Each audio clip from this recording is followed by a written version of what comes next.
All right, so this is objective 3.1D, and this is day 1. We'll be doing the front page of your note page today. Tomorrow we will complete it. We are solving rational inequalities in one variable, and our instructional objective is to solve and choose the sign chart method. Helps to determine the solution set, and then write our solution set in interval notation.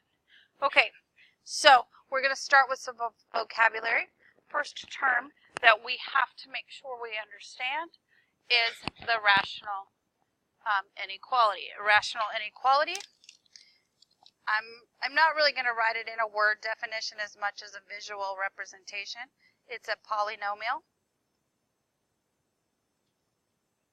over a polynomial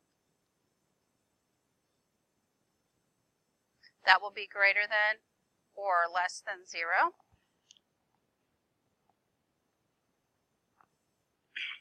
And more specifically, there will be an x in your numerator and an x in your denominator.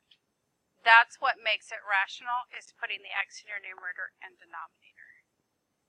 Actually, just having an x in the denominator will make it a rational inequality. Okay, so that's what we call rational. It's rational because it creates a fraction. That's the rational part. Right? Restrictions are another thing that we have to take into consideration that we haven't had to take into consideration up to now. And since we are dealing with a rational inequality where we could possibly have an x in the denominator, then what we have to look for are numbers that make the denominator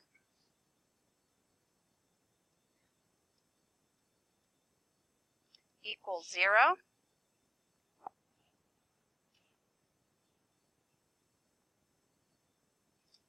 Because we consider that illegal or undefined.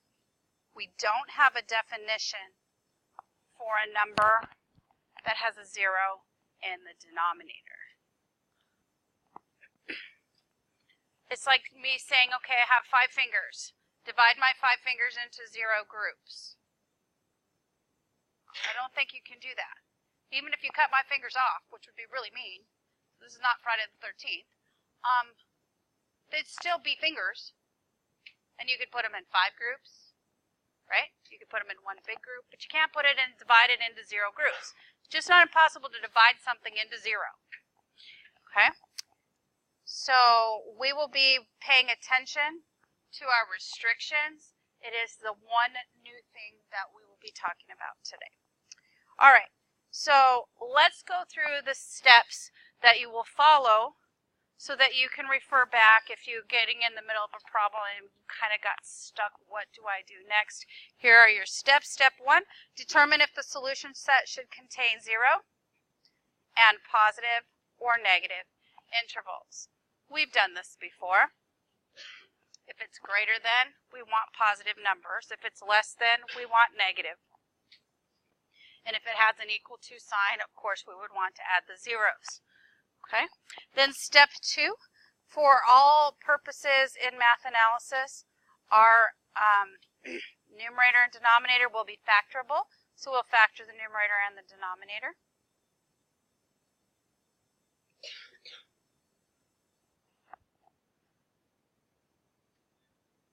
Then, after we've done that, we're going to find the zeros, and we're going to plot them on the number line.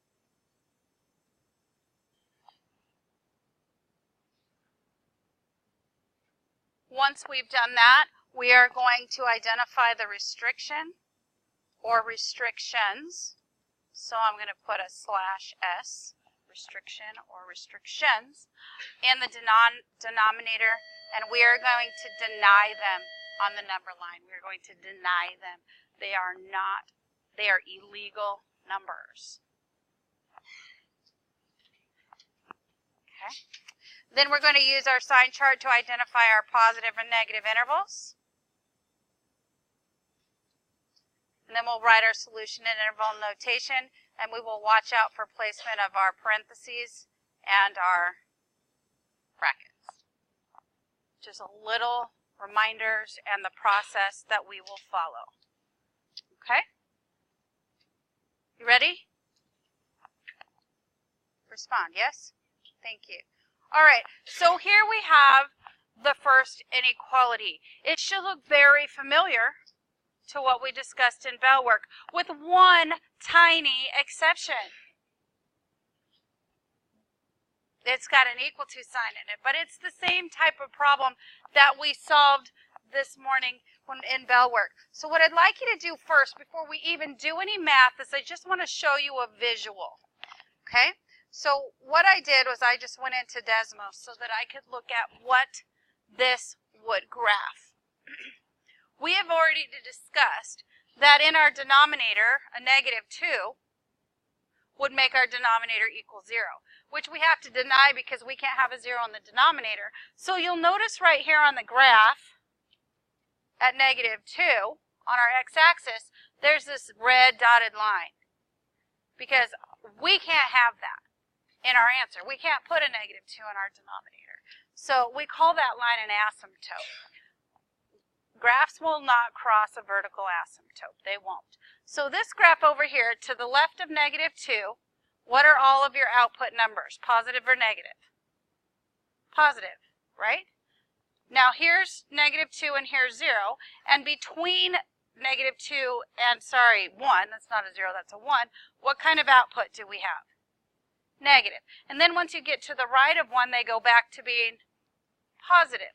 So that's a visual of what we create in a number line when we do our sign chart. Okay, so I'm going to move that back out of the way, and we're going to do the math to support that graph. So first we decide what kind of numbers we want. What intervals are we looking for? Greater than or equal to 0. Positive numbers, and we also want 0. No, we don't want negative because it's not less than. We want 0. So that's step 1. We want to find what kind of solution. So that's step 1. I'm going to write a 1 next to it. That's what we want first. Okay. So we're looking for positive numbers. We're looking for the zeros. Step 2. Do we have to factor? It's already factored, right? So I'm going to write already factored.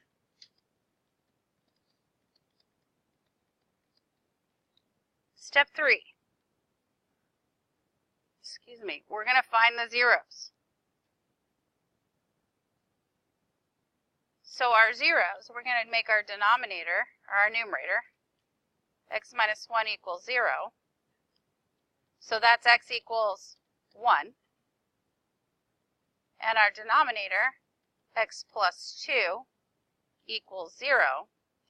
So x equals -2. Okay, so we found the zeros, and we're going to put them on the number line. So, this is part 3, actually. Oh, you guys are writing vertically, so you're still okay. So I'm just going to continue. I'm going to go like this. That's not step 4 yet, so let me move that out of the way. All right, so we're going to do our number line. And we're going to plot our zeros, -2 and 1. Okay, now, step 4, right here, says to identify the restriction. So I'm going to go back. This is my restriction, because if my denominator equals 0, I have to restrict that 0, which is a -2. So I'm going to put a slash through that. X cannot equal -2. So on my number line, I am going to deny -2 from being part of my solution.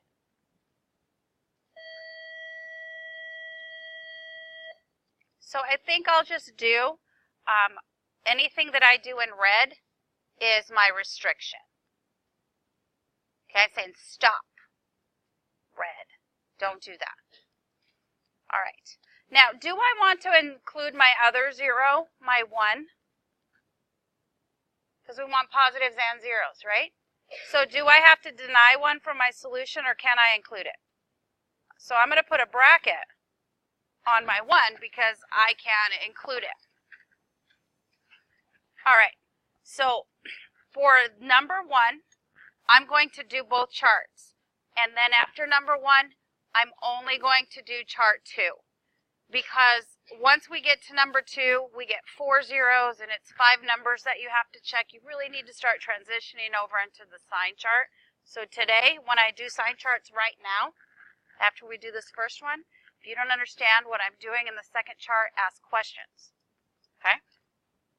So let's pick numbers in interval 1 right here. What number do you want to use? All right, so I'm going to check a -3. So I'm going to make my little number chart. So I'm picking -3. Oh, I meant to do that in blue. -3.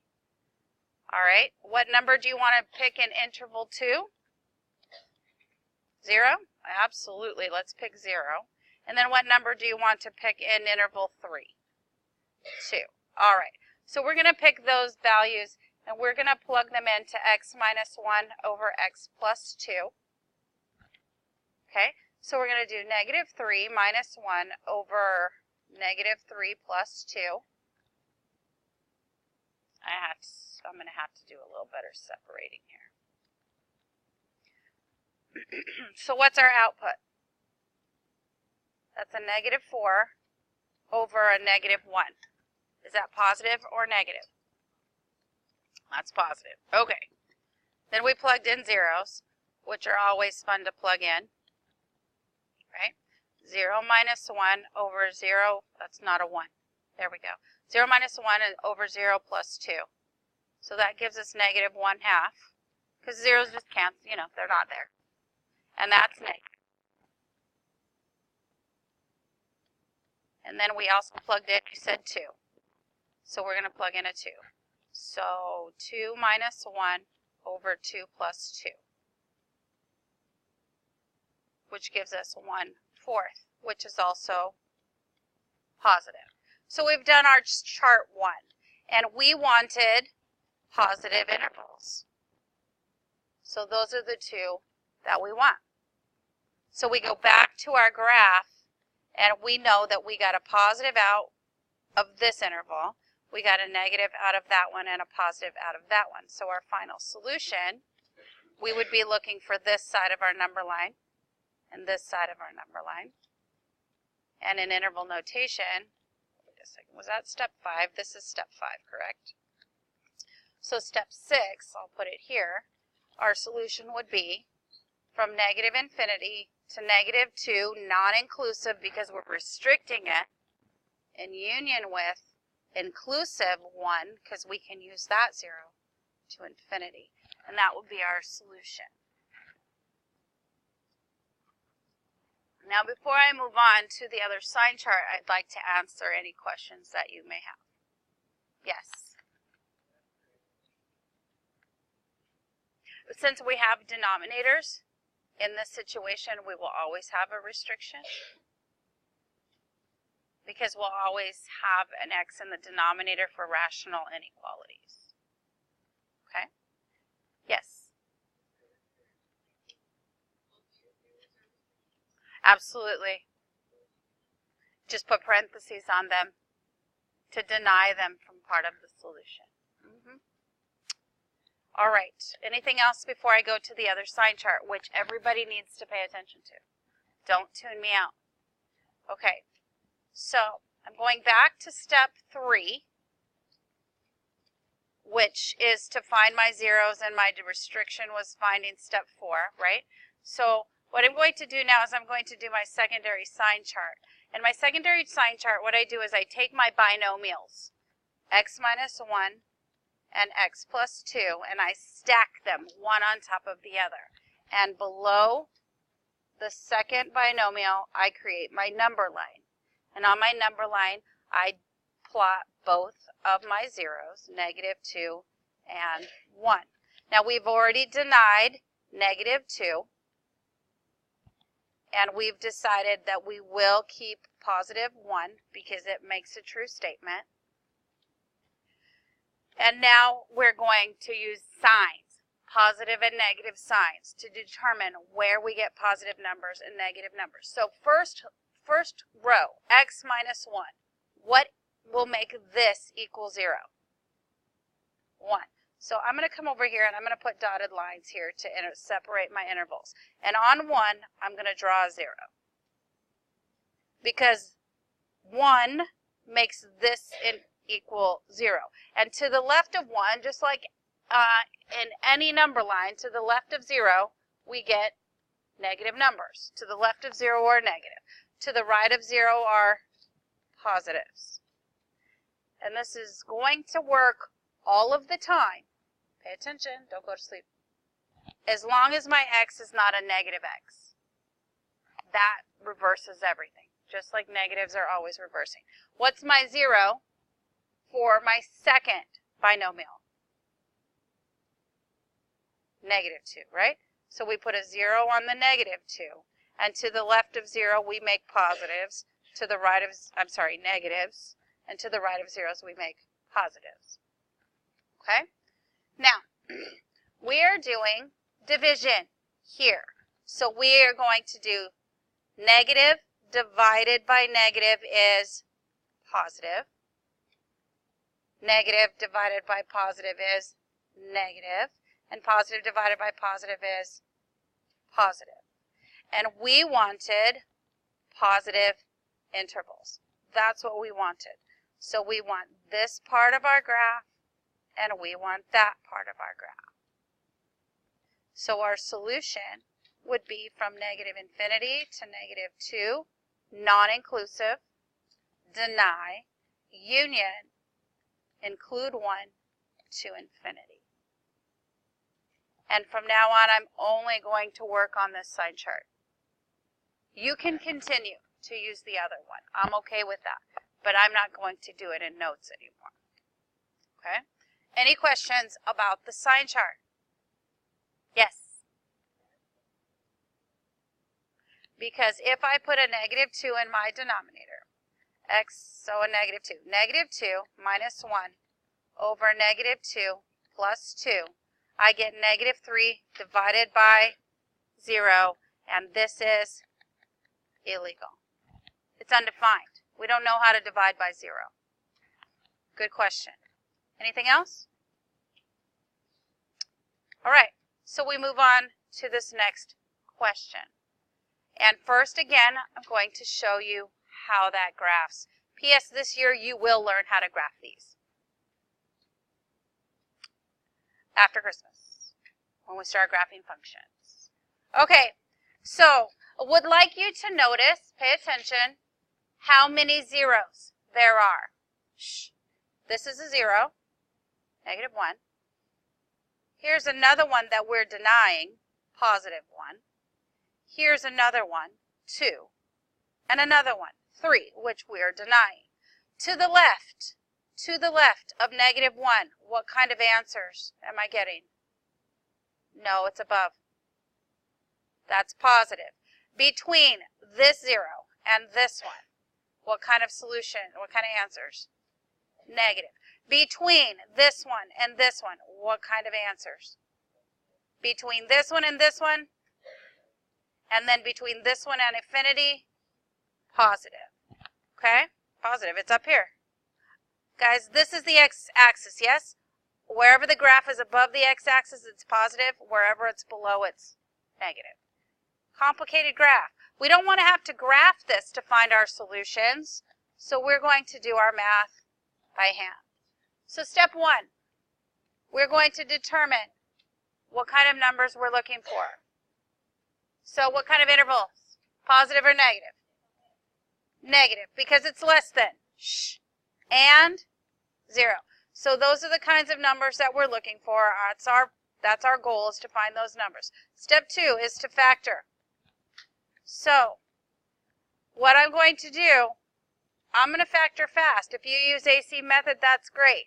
But for now, I'm giving you all A terms as 1.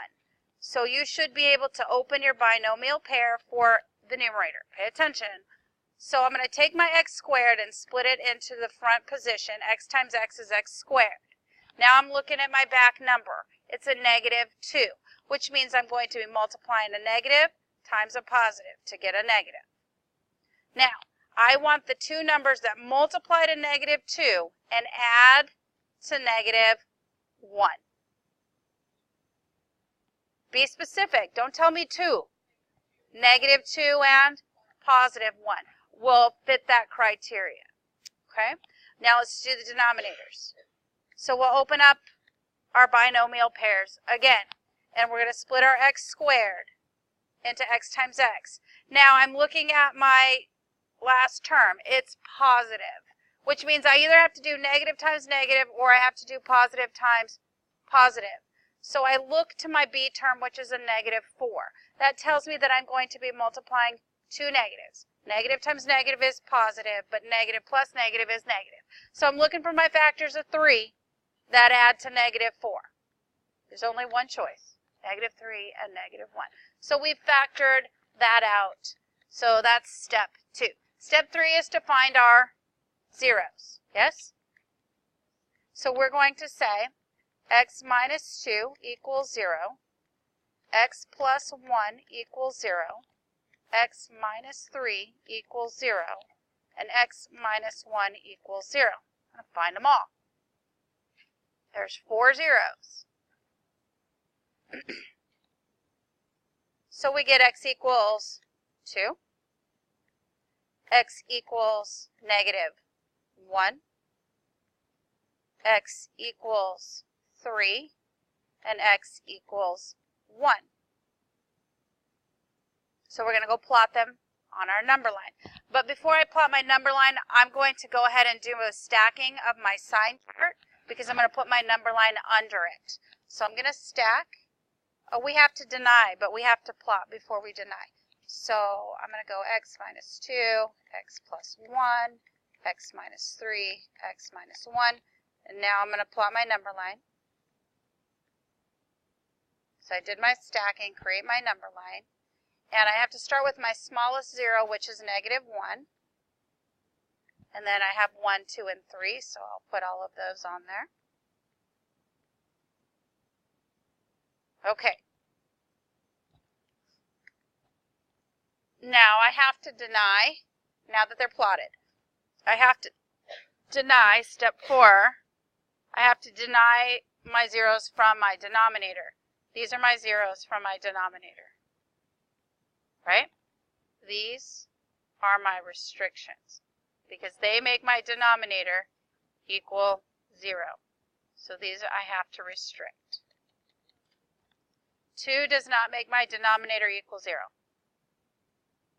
If I plug a 2 in here, that's -1.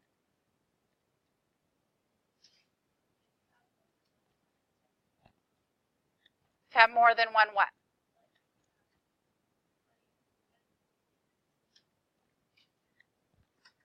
What 2 are you talking about? Only the denominators. Okay, so I'm going to come down here to 3, and I'm going to deny 3, and I'm going to deny 1. They are now denied. That's step 4. Step 4 I do in red. Okay. So now I'm going to do my little dotted lines to break up my number line into all of its intervals. This one has 5. It's got 4 zeros, so it has 5 intervals. And I'm going to identify all my zeros. So starting with my top row, what's the 0 for x minus 2? So I put a 0 on 2, and to the left of it I put negatives, and to the right of it I put positives. Okay, so that one's done. Since my x is positive, I can do that. Let's go to the next one. What is my 0 for row 2? -1, so that would be there. So to the left of that I would go negative, to the right of that I would go positive. My 0 for the next row is 3, so positive on the right, negative on the left. Is that us? Yeah. Okay. You're right, it's Monday. Okay, have a good day. Tomorrow we will finish. Thank you for your participation. Okay, back to the notes real quick. That was step 4, was creating our number line. And now we're going using our sign chart to help us. Actually, that's step 5, is to create a number line and a sign chart. Okay, so that's step 5. So now we just have to determine what kind of intervals we have. So in the first interval from negative infinity to -1, we have negative divided by negative times negative, which is positive, divided by negative times negative, which is positive. I always just count my negatives as a shortcut. If there's an even number of negatives, then it'll be positive. Pardon me.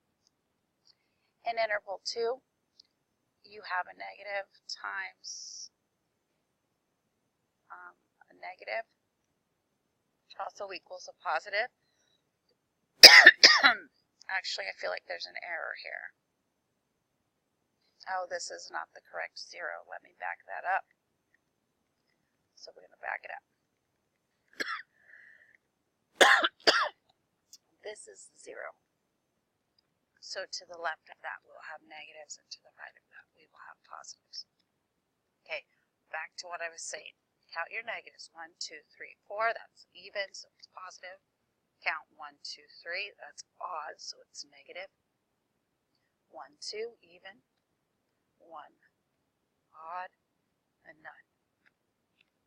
Okay, and so now we go back to our original question, number 1. We are looking for numbers that are less than or equal to 0. So we're looking for the negative intervals. So we would like this interval and this interval. And actually, we should probably go and decide if we wanted to include the other zeros. Since we do, we'll go ahead and put a bracket. Forgot to do that. And so our solution set would be from -1 to 1, including the -1, don't include the 1, in union with including 2 to 3, non-inclusive. And there's your solution. Okay, we'll finish these notes tomorrow. Have a great day.